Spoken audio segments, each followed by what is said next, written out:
So if you want to go ahead and get yourself an enthusiast car, a fun car, and so forth, of course you're going to go ahead and have insurance. Well, sometimes insurance won't cover everything, especially when they're really nitpicky on certain parts and they just want to go ahead and get the car out of the door. First, they'll probably falsely estimate it, and then, well, maybe you're just waiting on orders that literally take forever from the manufacturer. Well, this is my story on actually skipping all that and spending my own money trying to get this car on the road. It was in the body shop for 6 months, and I was like, man, I really wanted to get this car back, and I'm trying really hard. It is only one single part, and it's not mechanical either, that's stopping me from driving this car out of the body shop and having fun with it and enjoying it. The car in question is a Civic Type R.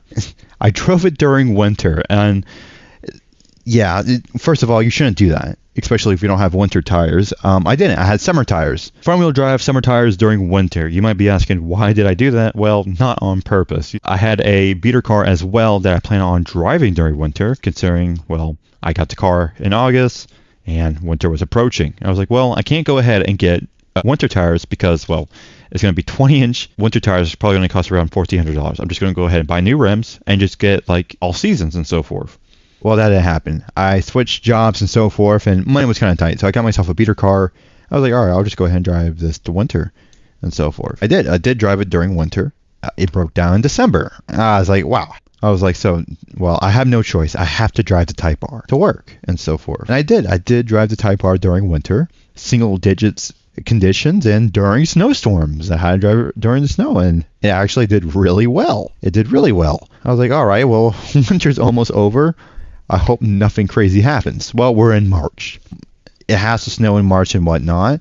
And then my mother's vehicle broke down, and she was being picked up by her coworkers or friends that go to work, and they would drop her off. They picked her up, but something happened, and she couldn't get home. So she called me and said, hey, can you pick me up and whatnot?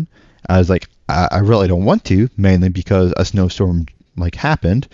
Even though the roads are clear, but it's cold, icy conditions. I felt guilty for, saying no and whatnot. I mean, it's my mother. Her work is only 30 minutes out. I'll just go ahead and drive slow. I already know how to drive the car during winter. So I drove 10 miles, and then finally I'm heading onto the on-ramp for this highway towards her work.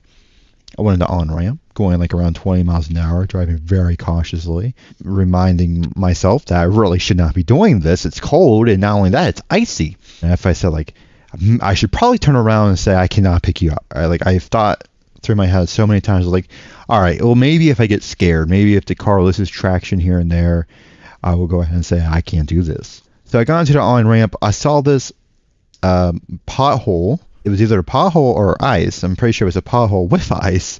I was like, oh, I'm just going to go ahead and try to avoid it. So I turned my steering wheel a little bit. I was probably going around 25 miles an hour on this on-ramp, and then the car lost control. I got into the highway. I slid this way, and I went into the ditch, and it came back out, and I went back into the ditch. I got out of my car, turn it off, turn on my flashers.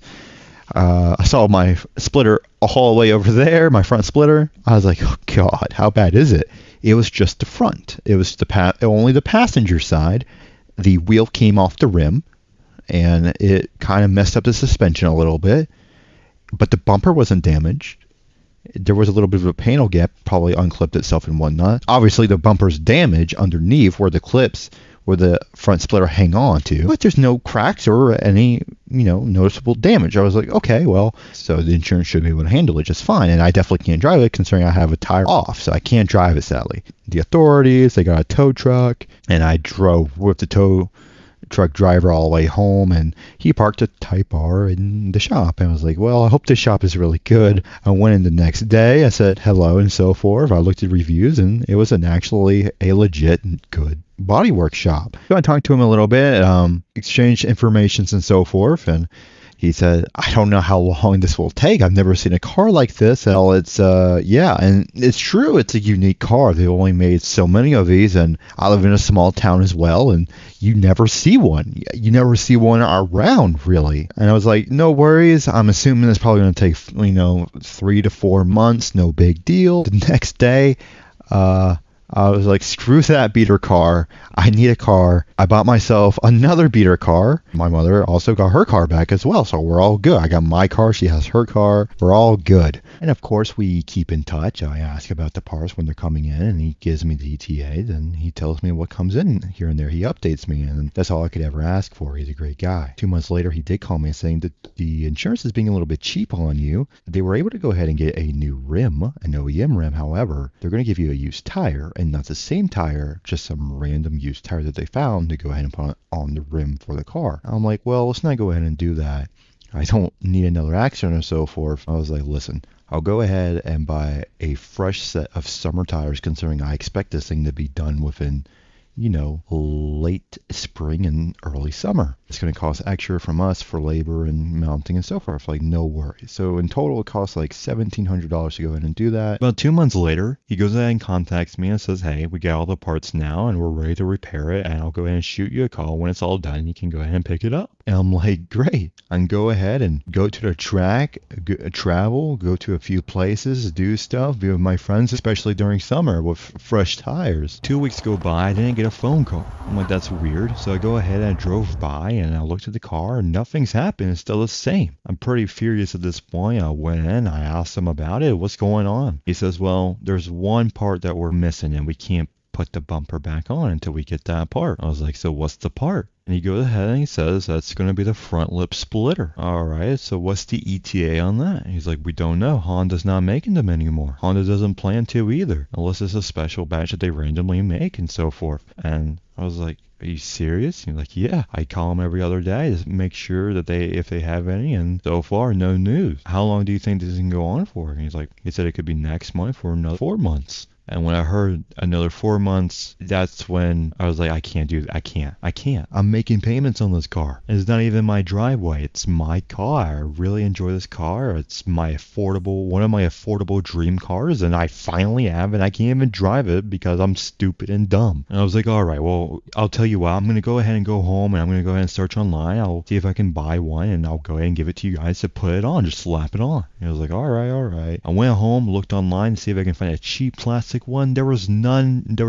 No one makes like plastic Honda Civic Splitters. They're all carbon fiber or whatnot. I was like, all right, I'll go ahead and buy in the carbon fiber. I might as well. I was like, all right, well, it's $1,400 for one. And I'm like, okay, well, I guess. I mean, I want the car on the road. It's definitely worth every penny. And only a few manufacturers make carbon fiber splitters, Veris and Seibon or Seibon, or however you want to pronounce it. I was like, okay, I'll go ahead and choose the Seibon one. And I went online. I looked at all the websites to see if they were in stock, and none of them were in stock. And even the websites that didn't clarify if they were in stock, I had to call and say, hey, do you have this part in stock? And every single answer was no. That morning, I called around 20 different sellers across the United States, in Las Vegas, Ohio, Maryland, Florida, Washington, everywhere I can think of to go ahead and get this part, because I was hoping that it would be in stock. However, if you go to eBay, you can go ahead and see that this one seller has like 5 of them, and he marked it up, making it $2,000 for the splitter. I'm like, this is ridiculous. I asked the seller, when do you expect them to come in? He said, it's a special order. You're going to have to make an order first before it comes in. But usually the batch will come around, depends, every month or every 3 months. Then I spent $1,400. I don't know when it's going to arrive, and it's eating my soul. I was so furious that day. I came across a front splitter cover, and because I'm dumb and stupid, I already wrecked my car. I thought, okay, this is the real deal. This thing will be able to go ahead and go onto the car and hold up the bumper. I ordered it. It cost around $1,000 with shipping. I got it within a week. I gave it to the auto body shop, and they looked at me like, what are we supposed to do with this? We can't do anything with it. I'm like, what do you mean? I'm like, have you looked at it? Like, no. It's not meant to hold the bumper, considering there's no holes and clips to go ahead and attach to the bumper and attach to the chassis. My God, I actually spent $1,000 because I'm over here not thinking. So I bought a front splitter cover that I couldn't even use, and I won't be able to even use for the carbon fiber splitter, considering the carbon fiber splitter is different. At this point, I was just so desperate, I bought another carbon fiber splitter, another $1,400 down the drain to go ahead and see which one can be delivered first. My thought process here, well, whichever gets delivered first, I'll either cancel the other one or resell it. I'm constantly looking at my phone to see which one will be able to ship first. Luckily, to my surprise, the other one that I bought, the second one I bought, was able to ship earlier. So I went to the first one and said, can I go ahead and cancel it? They said yes. I finally got that front carbon fiber splitter. It barely fit. I go ahead and take it to the body shop and they're like, all right, awesome. We'll go ahead and put it on and whatnot. Every other day I keep calling him, say, hey, is it ready? Is it ready? Is it ready? And I just know he got fed up with me because he knows that I wanted it more than anything at that point. I already sunk so much money into it. I'm pretty sure he was baffled by the fact I bought a cover that wouldn't go on the car to begin with, a carbon fiber splitter and another carbon fiber splitter. Eventually, he go ahead and took it to the mechanic shop so they can go ahead and put the brand new tires on it and do the alignment and so forth. Came back and it needed new suspension parts. I was like, oh my god. It was not aligned correctly and they couldn't go ahead and tell the insurance that the car was fully repaired because of the alignment. I was like, does this mean I get to drive it or no? I mean, and he said, yes, you can go ahead and drive it, but be aware you do need to take it back so we can go ahead and put on the new suspension part, and then we got to take it to the mechanic shop and realign it. And I was like, all right. I had that car for a month until the new suspension parts finally came in. I was like, I really don't want to go ahead and do it, but I have to just to get this over with. The car was gone from me again for a week, and then she finally came out again, and she was fully repaired. $11,000 worth of damages with the insurance just because of the passenger side, and around $3,500 from me. I don't think there is a moral to the story other than me being dumb and desperate. Of course, I was very desperate. This is my hobby. This is my passion, and that's my car. If anything, I got a valuable lesson out of this, and I won't be attempting to do that ever again. And now I know what my car is capable of.